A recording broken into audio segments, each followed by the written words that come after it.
Tenía apenas unas horas de vida cuando me dejaron en el hospital, sin nombre, sin nota, sin contacto, solo un cuerpo pequeño, envuelto en una manta fría, dejado por alguien que debería haber sido la primera persona en amar. Mi madre se fue sin mirar atrás. Y desde ese día, mi vida ha estado marcada por una ausencia sin forma, pero que me pesa cada día. Crecer sin saber quién eres, de don vienes en ahí porque te dejaron. Es como caminar por un desierto buscando algo que ni siquiera sabes que existe. En el orfanato, la gente hacía lo que podía. Pero ninguno era como ella. Y por mucho que lo intentaran, nunca podían llenar el vacío que dejaba el abandono. Mientras otros niños recibían visitas los fines de semana, aprendí a no crear expectativas, aprendí a no esperar nadie. Y, con el tiempo, aprendí a sonreír incluso cuando dolía, a ocultar mi tristeza como quien esconde muerten para no molestar a los demás. Finge estar bien, pero dentro de mí había un silencio ensordecido.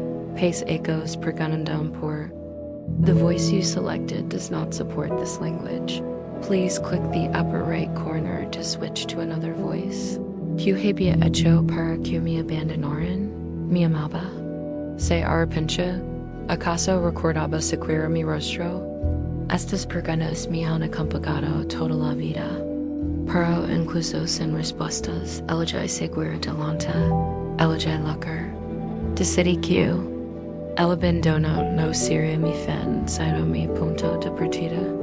Y así, con gran esfuerzo, conquisté cada paso. Decidí como si mi vida dependiera de ello. Porque así era, dormí poco, trabajé duro, y un día me gradué. Me convertí en médico. Ser médico me dio un propósito. Me hizo sentir útil, vivo, capaz. Cuando atendía a mis pacientes, sentía que, de alguna manera, cuidaba de esa niña que era, aquella que nadie quería. Pero nada me preparó para lo que sucedió en ese turno. Era una pequeña habitual, otro expediente, otra cita. Hasta que entró por la puerta, una mujer frágil, con la mirada cansada y la respiración entrecortada. Al mirarla sentí algo extraño, algo inexplicable, como si el tiempo se hubiera detenido un segundo. Y entonces habló. Dijo que tenía una hija, que no podía cuidarla, que la había dejado en el hospital. Hacía 30 años, en ese instante, lo supe. El mundo dio vueltas, mi corazón se aceleró. Y todo dentro de mi grito era ella, la mujer que había esperado toda mi vida. Estaba allí, sentada frente a mí, necesitando ayuda. Sin saber que la doctora que tenía frente a ella era la hija que había dejado atrás. Y en ese momento comprendí. La vida me había traído aquí no para reaburrirlas, sino para decidir que hacer con y la amistad me permitía mí misma que sería alguien. No para ella, sino para mí misma. La infancia que tuve sin rostro, sin nombre, sin historia, fue un peso que cargué en silencio, una sombra que me siguió cada paso, pero en esa promesa había una fuerza, una lama que no podía soltar. En medio de la noche, mientras el mundo dormía, yo estaba despierta. Las tenía libros dispersos, ojos cansados que insistían en buscar un conocimiento que parece demasiado lejano para alguien como yo. Me convertí en estudiante pecado. Cada beca que ganaba era un juego triunfo sobre dudas, prejuicios y puertas cerradas. Me convertí en becaria, entrando en ese mundo que parece hecho para otros, para quienes tenían nombres y historias que contar. Pero allí fue, monté La constancia, incluso cuando el agotamiento parece vencer. Cada día construía una versión de mí misma que ni siquiera yo creía que podía existir. Quería demostrar que mis orígenes no definirían mi destino. Why entonces, después de tantas batallas silenciosas, me gradué como médico. Fue el momento en que todo el esfuerzo, todo el dolor y toda la esperanza se unieron. La primera paciente que salve, me llamo Hija. Y esa palabra, simple y poderosa, rompió todas las barreras que creía haber construido por proteger. En el silencio del babo, a escondidas de todos, Lori. No fue debilidad, fue la confirmación de que había ganado una batalla que parecía imposible, de que tal vez podría construir una nueva historia, con nombres, rostros y currico. Sabía que quedaba mucho por delante, que el viaje no terminaba allí. Pero es momento fue una luz en medio de la OSCUR ID cada libro abierto. De noche, cada día de trabajo duro, cada momento de duda y cansancio, todo valió la pena. Que no para demostrar los demás, sino para demostrar a mí misma que mi vida podía ser diferente. Que el pasado, incluso los dolorosos, no tenía por qué definir mi futuro. Superar no fue solo un logro profesional, fue una victoria. Sobre el silencio, la invisibilidad y el abandono, y en ese momento, entre lágrimas disimuladas y sonrisas contenidas, comprendí que la lucha por mi infancia sin rostro no había terminado. Necesitaba mirar hacia adelante, hacia lo que estaba por venir, hacia lo que podía cambiar. Porque detrás de cada logro, había una historia que merecía ser contada. Y yo estaba lista para contarla. Era en torno como cualquier otro. Anoda. Esos turnos largos y silenciosos que solo los médicos conocen bien. Ya estaba cansada, pero concentrada, atendiendo a los pacientes con toda la dedicación posible. Hasta que llegó ella, una mujer frágil, con la piel marcada por el tiempo, tosiendo suavemente, apenas capaz de mantenerse en pie. Algo en ese instante congeló el aire en mí, el aire da la forma en que me miraba, el nombre en la historia clínica que parecía tener. Un peso invisible, todo parecía conspirar para una revelación que no estaba preparada para escuchar. Se sentó, casi sin fuerzas, y, con voz débil, dio algo que lo cambió todo. Tuve una hija, pero fue una cobarde.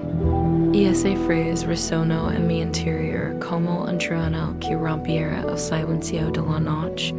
Mi corazón se aceleró, los recuerdos que intentaba ignorar floraron. Un torbellino de sentimientos me invadió. Y esa mujer era mucho más que una paciente. Más, era la pieza que faltaba para reconstruir mi pasado invisible, sin nombre en el rostro.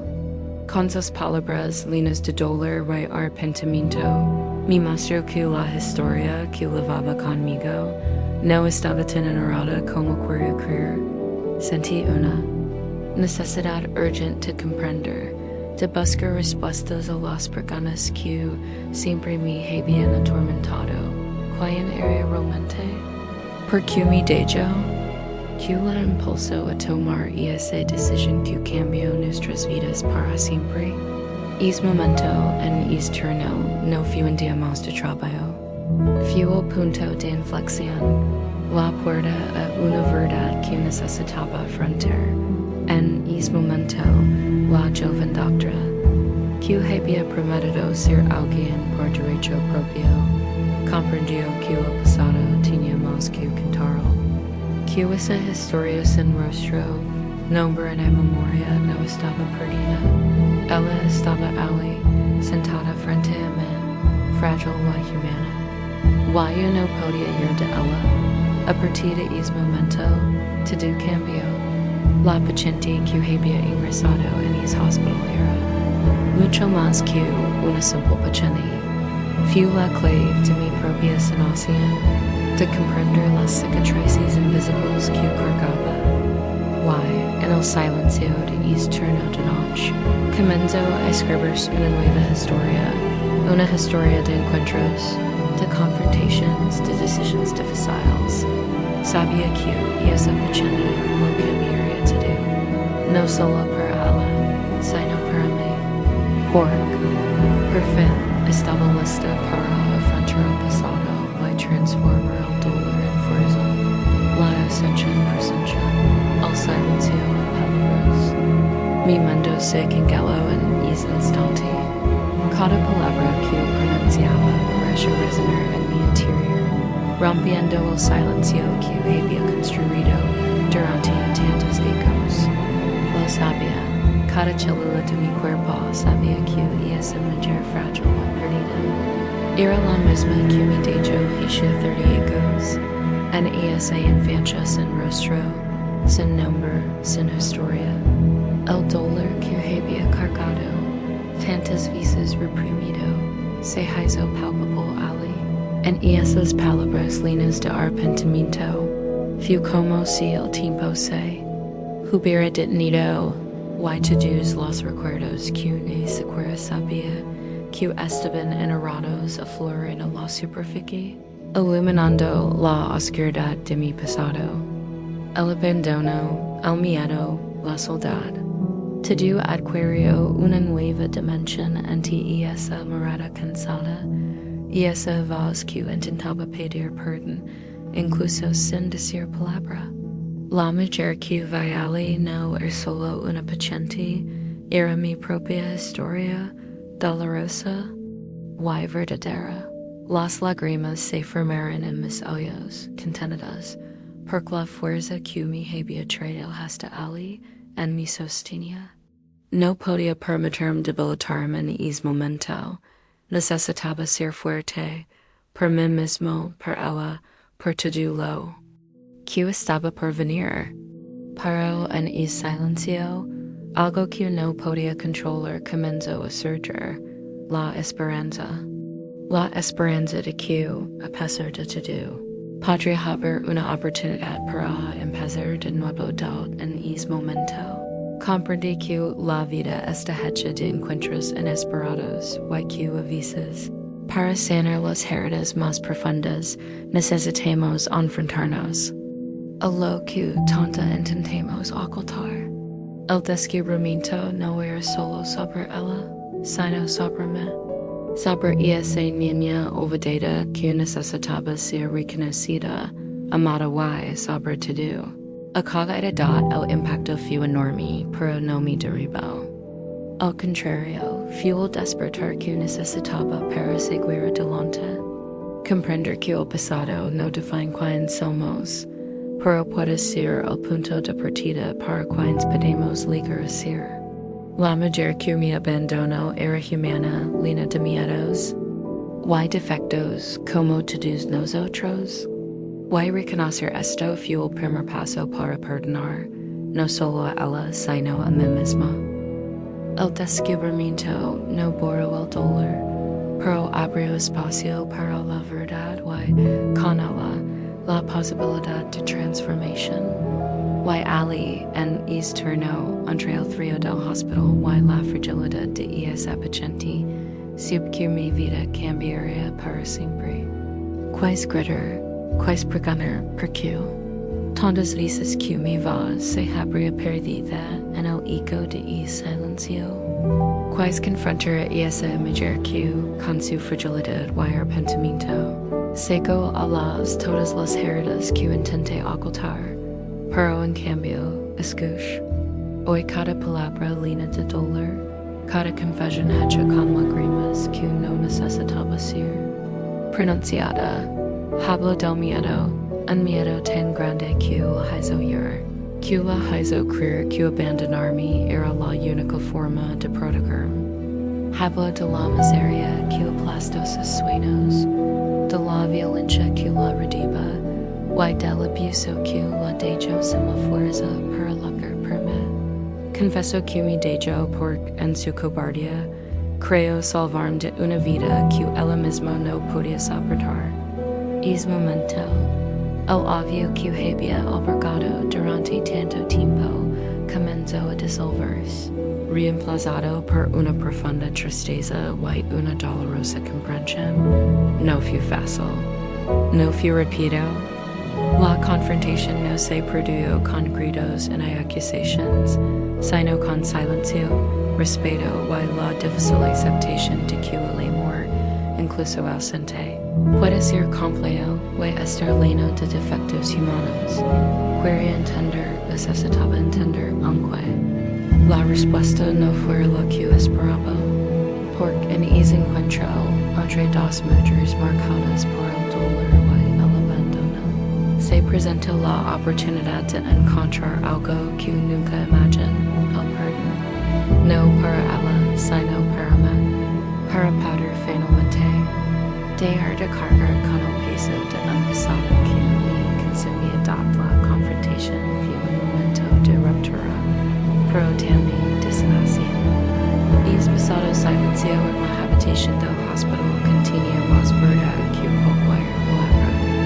Y por primera vez, comprendí que enfrentar al pasado no significaba revivirlo con sufrimiento, sino reconocerlo para seguir adelante en ese momento. Comprendí que la confrontación no era contra él, sino contra el dolor que nos unía. Y que la verdadera violencia residía en aceptar, escapar y en saber perdonar. Porque solo entonces podrá romper el ciclo y encontrar la paz que tanto buscaba. Salí de aquella habitación con las manos temblorosas. Su experiencia seguía en mis manos como si es papel cargara algo más que datos médicos. Fuera un peso de toda una vida. Podía dar la espalda. Podía darla a Ali como ella me dijo una vez.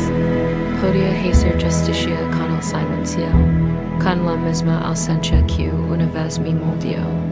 Y por un momento, lo confieso, lo penso. Penso en negro al curico, en fingir, que no se trataba de mí, que esa mujer no era la raíz de mi dolor, pero algo dentro de mí se resistía a no era perdón. Todavía no del todo. Era algo más silencioso, más sutil.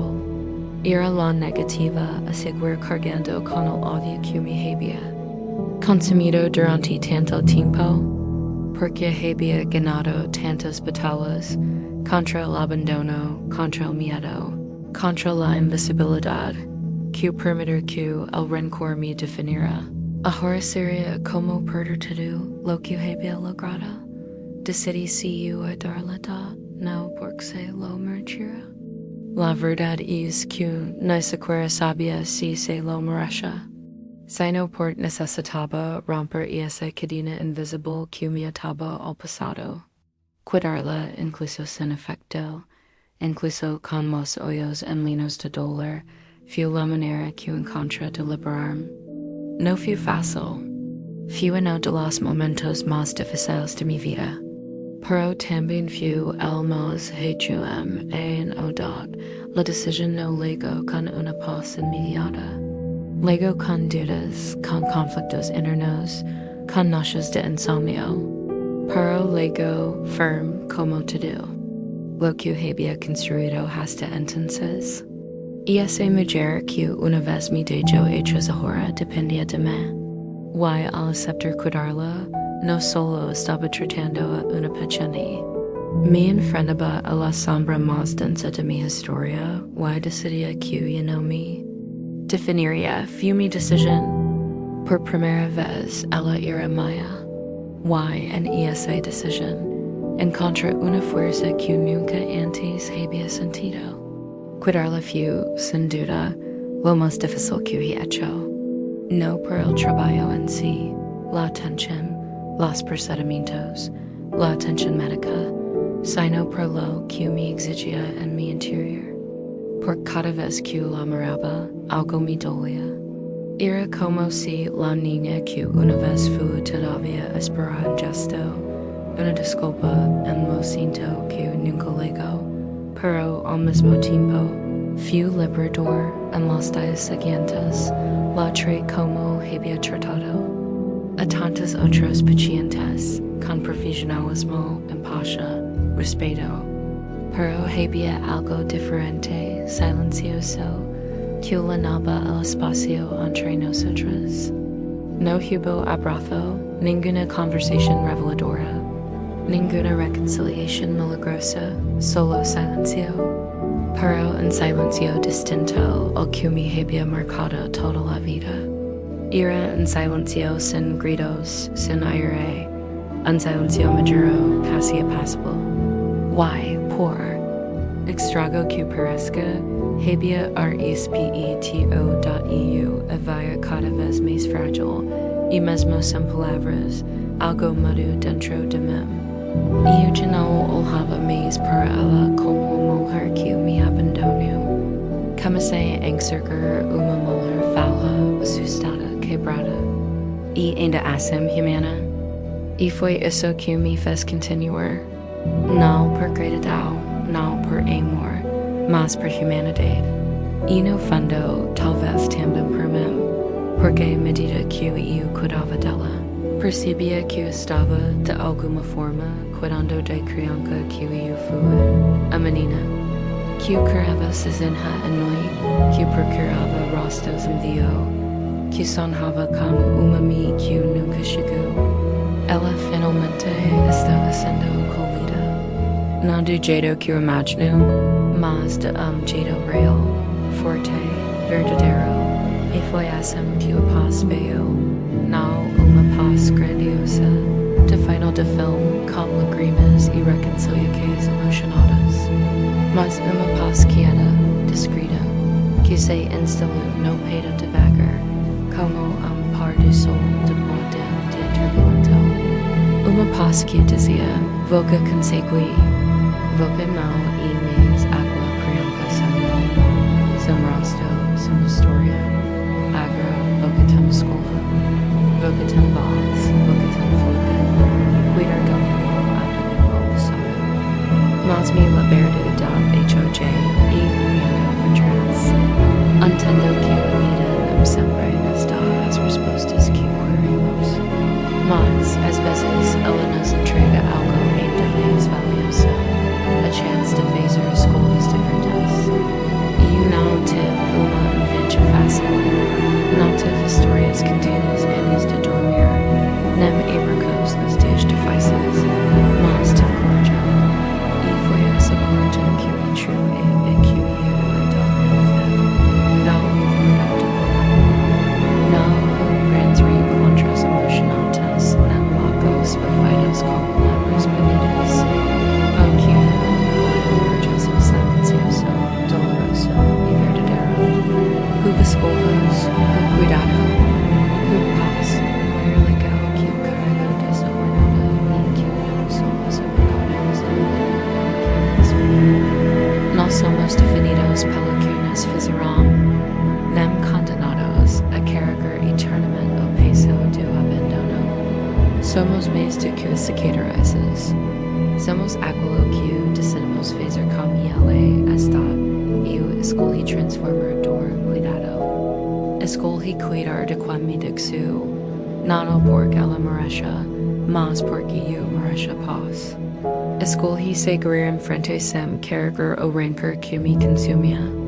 E, ao fazer isso, percebi que a minha história, por mais marcada que fosse pela ausência, também podia ser marcada pela liberdade, liberdade de seguir em frente, de curar o que parece incurável, de amar sem esperar retorno, de crescer sem perder a sensibilidade.